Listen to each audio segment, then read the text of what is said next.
நமஸ்காரம். மகாபாரதத்தில் சாந்தி பருவத்தில் மோட்ச தர்மத்தை சேவித்துக் கொண்டிருக்கின்றோம்.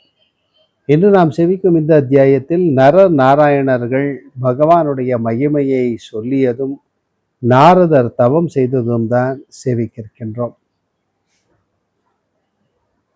நரரும் நாராயணரும், பிரபுவானவர் உம்மால் நேரில் பார்க்கப்பட்டமையால் நீர் சிறந்தவர், அனுகிரகிக்கப்பட்டவரும் ஆகிறீர். அவரை பிரம்மாவாய் இருந்தாலும் ஒருவரும் பார்த்தவர் இல்லை. அவ்யக்தத்திற்கு காரணரும் புருஷோத்தமருமான பகவான் பார்ப்பதற்கு அரியவர். நாரதரே, எங்களுடைய இந்த வார்த்தை சத்தியமானது. இவருக்கு உலகத்தில் பக்தரை காட்டிலும் மிகவும் பிரியமானவன் ஒருவனும் இல்லை. ஆகையால் அவர் தாமாகவே தம்முடைய ஆத்மாவை காண்பித்தார்.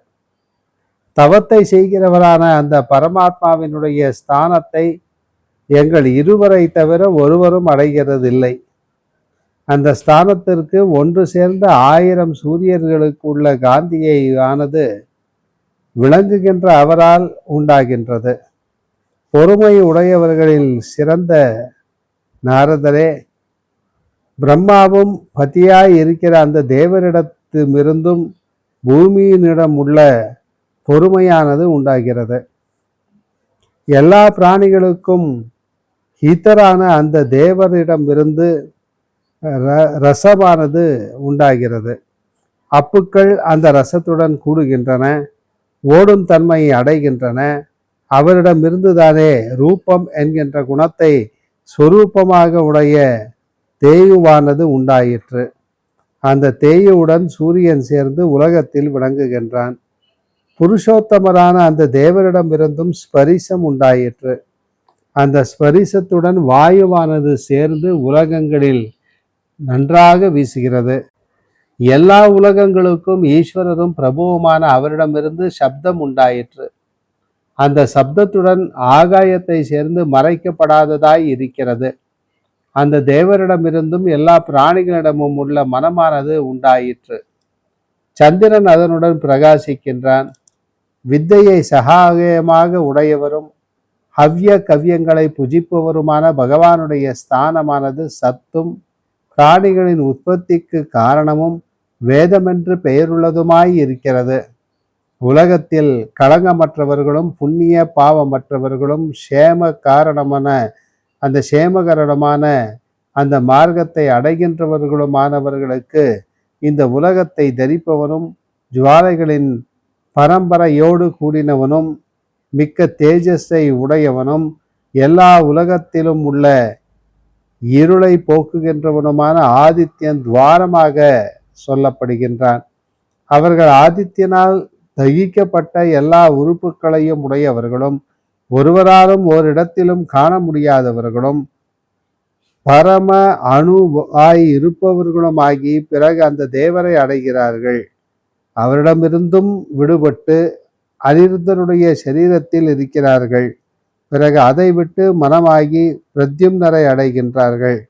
பிறகு வேதியர்களில் சிறந்தவர்களான சாங்கியர்கள் பாகவதர்களுடன் பிரத்யும்னரிடமிருந்து விடுபட்டு சங்கர்ஷனர் என்கின்ற ஜீவனை அடைகின்றார்கள். அவரை விட்டு அந்த பிராமண சிரேஷ்டர்கள் சத்வம் ரஜசு தமசு எனும் முக்குணங்கள் விட்டவர்களாகி க்ஷேத்ரஜனும் நிர்குணமான ஸ்வரூபமுடையவனுமான பரமாத்மாவை சீக்கிரம் அடைகின்றார்கள். எல்லாவற்றிற்கும் இருப்பிடமான வாசுதேவரை உள்ளபடி க்ஷேத்ரஜராக அறியும் நிலைத்த மனமுள்ளவரும் நியமமுள்ளவர்களும் இந்திரியங்களை அடக்கினவர்களும் ஒரே விதமான பாவனை அடைந்தவர்களுமான அவர்கள் வாசுதேவரை அடைகின்றார்கள். நாரதரே, நாங்களும் தர்மருடைய கிரகத்தில் பிறந்து ரமணீயமாயும் விசாலமாய் இருக்கிற பத்திரிகையை அடைந்து உக்ரமான தவத்தை மேற்கொண்டோம். தேவர்களுக்கு பிரியமும் 3 உலகங்களில் இருப்பவைகளுமாக உண்டாகும் அந்த தேவருடைய அவதாரங்களுக்கு சேமம் உண்டாக வேண்டும்.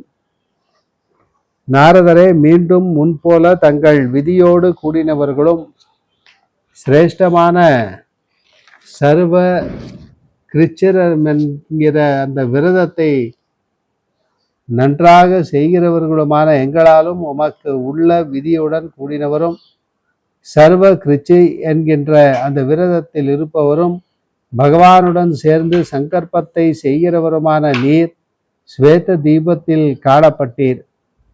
ஸ்தாவர ஜங்கமங்களுடன் கூடின 3 உலகங்களிலும் நடக்கின்றதும் நடப்பதுமான சுபா அசுபங்கள் எல்லாம் எங்களுக்கு நன்றாக தெரியும். நாரதரே, தேவர்களுக்கு தேவரான அவர் உமக்கு எல்லாவற்றையும் சொன்னார் என்று சொன்னார்கள். உக்கிரமான தவத்தில் இருப்பவர்களான அவர்களுடைய இந்த வார்த்தையை கேட்டு நாராயணரை பரகதியாக உடையவரான நாரதர் அஞ்சலி செய்து கொண்டு நாராயணரை பற்றிய பல மந்திரங்களை விதிப்படி ஜபித்தார்.